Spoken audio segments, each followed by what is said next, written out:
Assalamualaikum warahmatullahi wabarakatuh.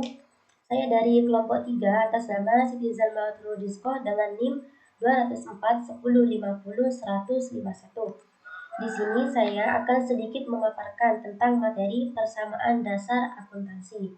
Kenapa sih kita perlu mempelajari tentang persamaan dasar akuntansi? Karena persamaan dasar akuntansi merupakan langkah awal untuk menuju siklus akuntansi atau keuangan. Nah, jadi semisal nanti kalian itu akan membuat laporan keuangan atau jurnal, berarti kalian harus paham dulu apa sih tentang persamaan dasar akuntansi tersebut.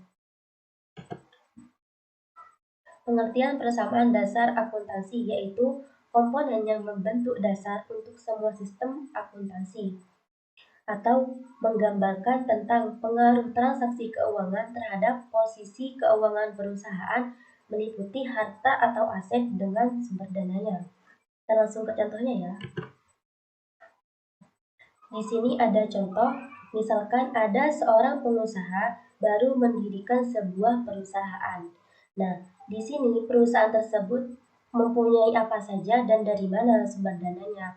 Harta atau kekayaan yang dimiliki oleh perusahaan disebut harta atau aset. Misalkan perusahaan tersebut mempunyai kendaraan, mempunyai komputer, misalkan ruang lab. Nah, di situ disebut harta atau aset perusahaan. Dan sumber dananya tersebut asal muasal harta tersebut disebut modal atau ekuitas dan juga utang atau kewajiban. Kita kasih contoh yang pertama yaitu misalkan perusahaan tersebut memiliki uang senilai 200 juta. Nah, dari mana uang 200 juta tersebut? Tidak mungkin kan perusahaan yang baru dibangun langsung menghasilkan uang senilai 200 juta. Nah, jadi uang 200 tersebut ternyata dari pemilik perusahaan untuk dijadikan modal bagi perusahaan barunya. 200 juta ya. Nah, di sini yang nomor 2 yaitu perusahaan tersebut memiliki kendaraan senilai 150 juta. Dari mana uang kendaraan senilai 150 juta tersebut? Ternyata sumber dananya itu dari pemilik perusahaan 50 juta untuk dijadikan modal dan 100 juta lagi yaitu berhutang ke dealer 100 juta. Yang ketiga yaitu perusahaan tersebut memiliki komputer senilai 20 juta. Dari mana? Ternyata komputer senilai 20 juta tersebut didapat dari utang ke toko Galaxy sebesar 20 juta. Di sini seperti uang, kendaraan, atau komputer disebut harta atau aset perusahaan. Harta atau aset yang dimiliki perusahaan. Dan di sini seperti modal dari pendiri perusahaan tersebut disebut modal ekuitas. Dan di sini uang yang berutang ke dealer dan utang ke toko Galaxy disebut utang atau kewajiban yang harus dibayarkan oleh perusahaan kepada pihak-pihaknya. Dan kita jumlah ya, dari 200 juta ditambah 150 juta ditambah 20 juta nilainya 370 juta. Di sini juga kita tambah 200 juta ditambah 50 juta ditambah 100 juta ditambah 20 juta hasilnya menjadi 370 juta. Tadi sudah dikatakan di awal bahwa persamaan dasar akuntansi adalah nilai persamaan antara nilai harta atau aset dengan sumber dananya. Maka di sini sudah jelas ya, harta atau aset yang dimiliki perusahaan yaitu 370 juta senilai dengan sumber dananya yaitu 370 juta. Jadi harus jelas dari mana uang tersebut dan untuk apa kegunaannya. Mungkin ini saja dan untuk materi selanjutnya akan dijelaskan oleh teman-teman saya. Assalamualaikum warahmatullahi wabarakatuh. Perkenalkan, nama saya Fadilatul Hasanah, NIM 20410501043. Di sini saya akan menjelaskan tentang pengelompokan akun. Dalam bidang usaha, setiap hari transaksi terjadi secara kompleks, baik berupa jenis maupun jumlahnya. Kita tahu bahwa semakin besar perusahaan dengan bidang usahanya, maka semakin banyak pula transaksi yang terjadi. Untuk memudahkan pencatatan, setiap transaksi dibukukan menurut jenis masing-masing. Misalnya seperti penerimaan dan penarikan uang yang dibukukan dalam satu lembar yang disebut akun atau perkiraan. Akun atau perkiraan adalah suatu formulir yang digunakan untuk mencatat kegiatan transaksi keuangan yang sejenis dan dapat mengubah komposisi harta, utang atau kewajiban serta modal perusahaan. Secara umum, akun dibagi menjadi dua bagian, yaitu akun real dan akun nominal. Akun real adalah akun yang dilaporkan dalam bentuk neraca. Saldo akun terbawa dari periode awal sampai periode berikutnya. Akun real di sini dibagi menjadi 3 kelompok. Yang pertama akun harta, yang kedua akun utang atau kewajiban, dan yang ketiga akun modal. Yang pertama yaitu akun harta. Harta yang berdasarkan tingkat likuiditasnya dibagi menjadi 4 bagian. Yang pertama yaitu harta lancar. Harta yang likuiditasnya tinggi atau mudah berubah saldonya, seperti kas, peralatan, dan lain sebagainya. Yang kedua yaitu investasi jangka panjang. Investasi di sini bisa berupa saham, reksadana, dan deposito. Yang selanjutnya yaitu harta tetap. Harta yang tidak mudah berubah saldonya tapi berubah nilai gunanya, seperti peralatan dan kendaraan. Yang terakhir yaitu harta tetap. Harta yang tidak bisa dilihat secara fisik tapi memiliki nilai ekonomis, seperti hak paten dan hak cipta. Dan yang kedua yaitu akun utang atau kewajiban. Akun utang di sini dibagi menjadi dua. Yang pertama, utang jangka pendek dan utang jangka panjang. Utang jangka pendek yaitu pembayaran jatuh temponya tidak sampai 1 tahun, contohnya wesel utang. Dan yang kedua yaitu utang jangka panjang. Utang jangka panjang yaitu jatuh temponya lebih dari 1 tahun, contohnya utang bank. Dan yang terakhir yaitu akun modal.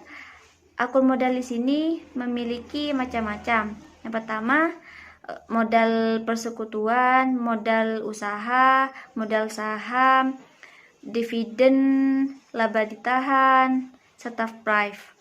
Selanjutnya yaitu akun nominal. Akun nominal adalah laporan yang berbentuk laba dan rugi. Akun nominal di sini dibagi menjadi dua. Yang pertama, akun pendapatan dan akun beban. Yang pertama yaitu akun pendapatan. Pendapatan perusahaan itu bisa disamakan dengan orang yang bekerja. Misal kita masih kuliah, pendapatan yang kita dapat berasal dari uang jajan yang diberikan orang tua. Apabila di perusahaan, pendapatannya itu berasal dari kegiatan operasional, baik berupa tunai maupun non-tunai. Yang kedua, akun beban. Akun beban di sini dibagi menjadi dua, yaitu pendapatan dan beban. Yang pertama yaitu pendapatan. Pendapatan ada dua. Yang pertama pendapatan usaha dan pendapatan di luar usaha. Pendapatan usaha adalah pendapatan yang berasal dari kegiatan usaha, contohnya uang dari layanan pelanggan. Yang kedua yaitu pendapatan di luar usaha, pendapatan yang bukan dari kegiatan usaha, contohnya utang bunga. Dan yang kedua yaitu beban. Beban di sini dibagi menjadi dua, yaitu beban usaha dan beban di luar usaha. Beban usaha adalah beban yang dikeluarkan untuk operasional usaha, contohnya gaji, air, dan listrik. Yang kedua yaitu beban di luar usaha. Beban yang dikeluarkan bukan untuk operasional usaha, contohnya beban bunga. Mungkin hanya ini dari saya, kurang lebihnya saya mohon maaf. Dan untuk materi selanjutnya akan dijelaskan oleh teman saya. Assalamualaikum warahmatullahi wabarakatuh. Saya Irdia Walestanti, NIM 20410501035. Saya akan menjelaskan tentang soal persamaan dasar akuntansi. Berbicara tentang persamaan dasar akuntansi, apa sih yang dimaksud dengan persamaan dasar akuntansi itu?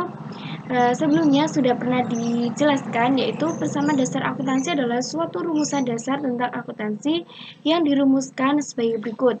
Harta sama dengan utang ditambah modal. Nah, harta ini termasuk akun aktiva dan utang tambah modal termasuk akun pasiva. Lanjut ke contoh soal. Di sini terdapat tabel yang akan menjawab soal persamaan dasar akuntansi. Di sini di sebelah kiri terdapat harta, mohon maaf terdapat kekeliruan, piutang ini termasuk akun harta. Di sebelah kanan ini ada utang ditambah modal. Ingat, rumusan dasar pertamanya yaitu harta sama dengan utang ditambah modal. Saya mengambil soal yaitu tentang usaha salon yang diberi nama Orchid Salon dan SPA. Dewi ini melakukan transaksi-transaksi berikut. Pada tanggal 1 Maret, Dewi ini menyetor uang ke perusahaan sebesar 150.000 sebagai modal awal. Keterangan ditulis keterangannya modal awal. Nah, karena menyetor uang ke perusahaan, berarti kan kas dan modalnya bertambah. Karena Dewi ini, pemilik usaha ini sudah menyetorkan uangnya ke perusahaan. Jadi, kas dan modalnya bertambah sebesar berapa? 150.000.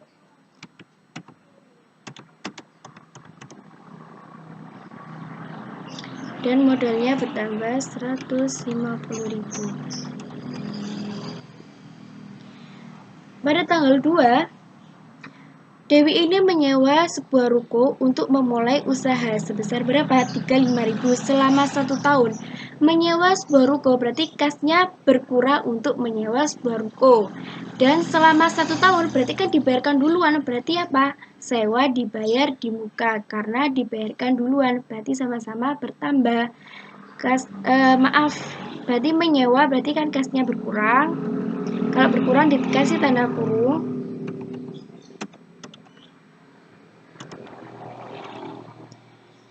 Dan sewa dibayar di muka bertambah 35.000. Ini saya sudah buatkan, sudah saya tulis duluan, ketik duluan karena biar tidak terlalu lama. Ini penjumlahan yang sudah di atasnya itu. Langsung pada tanggal 3. Pada tanggal 3 ini, Dewi membeli peralatan seharga 40.000 secara kredit. Membeli peralatan, berarti kasnya tidak berkurang karena secara kredit. Berarti kalau secara kredit berarti utang usaha karena secara kredit. Dan peralatannya bertambah karena sudah dibelikan. Peralatan bertambah sebesar berapa? 40.000. Dan utang usahanya bertambah. Ini penjumlahan. Langsung ke tanggal 4. Dewi ini membeli perlengkapan untuk menunjang kelancaran usahanya sebesar 12.000. Membeli perlengkapan berarti kasnya berkurang untuk membeli perlengkapan dan perlengkapannya bertambah. Sebesar berapa? 12.000 berkurang.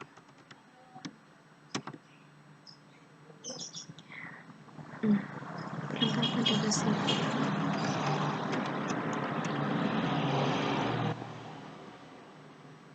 Langsung pada tanggal 5, ini penjumlahan ya. Pada tanggal 5, Orchid Salon dan SPA ini menerima pendapatan atas pendapatan jasa merias sebesar 8.000. Menerima pendapatan, kalau menerima pendapatan berarti kas dan modalnya juga bertambah karena menerima pendapatan. Ditulis keterangannya pendapatan 8.000 sebesar 8.000 dan modalnya 8.000.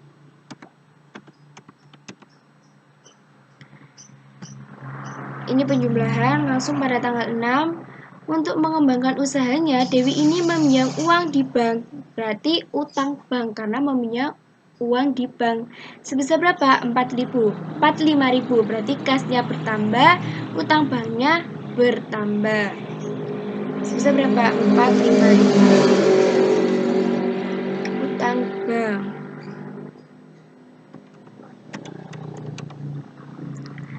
Lanjut, ini penjumlahan. Lanjut pada tanggal 7, Dewi melakukan pembayaran atas utang atas pembelian peralatan. Berarti melakukan pembayaran atas utang, berarti kasnya berkurang untuk membayar utangnya, dan utang usahanya juga berkurang karena sudah dibayarkan. Sebesar berapa? 25.000.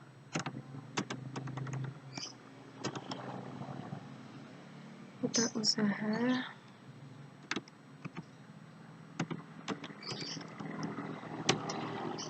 ini penjumlahan. Langsung pada tanggal 8, OJ Salon dan SPA menerima pendapatan usaha. Menerima pendapatan, ditulis keterangannya pendapatan. Berarti kalau penerima pendapatan berarti apa? Kas dan modalnya bertambah. Sebesar berapa? 10.000.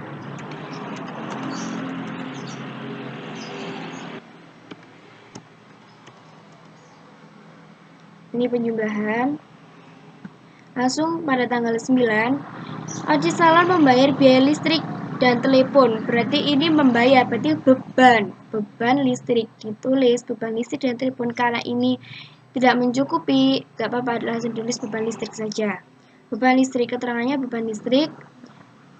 Berarti kalau membayar berarti kan modal dan uangnya berkurang karena untuk membayar biaya listrik. Sebesar berapa? 2.000. Kasnya berkurang.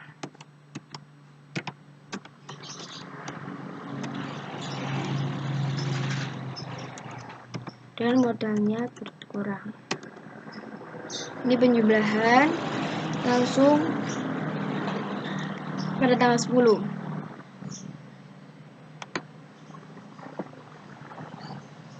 Pada tanggal 10, untuk menjalankan kegiatan usaha, OJ Salon ini memperkerjakan 4 orang dengan total gaji, berarti beban gaji. Membayar, karena ikan harus membayar, memperkerjakan 4 orang, berarti membayar 15.000. Beban gaji, ditulis keterangannya beban gaji. Berarti kas dan modalnya berkurang untuk membayar karyawannya. Sebesar berapa? 15.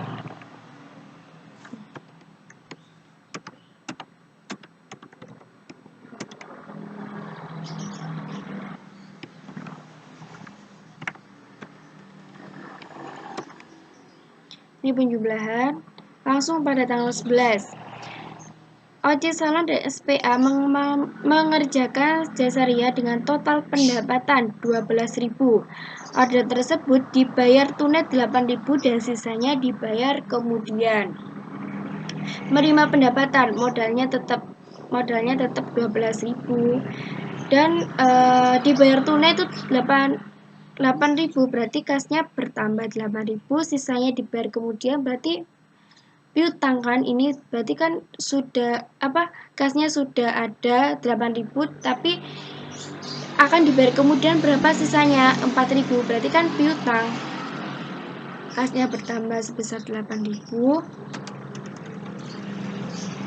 dan piutangnya sisanya berarti 4.000. Kalau modalnya tetap 12.000.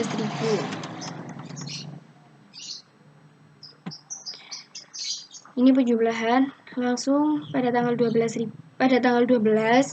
Dewi ini memiliki OJ Salon dan SPA selaku pemilik OJ Salon. Ini apa? Ini mengambil uang untuk keperluan pribadi. Mengambil keperluan pribadi berarti kan pengambilan prive, ditulis keterangannya prive. Sebesar berapa? 4.000. Berarti kasnya dan modalnya berkurang sebesar 4.000.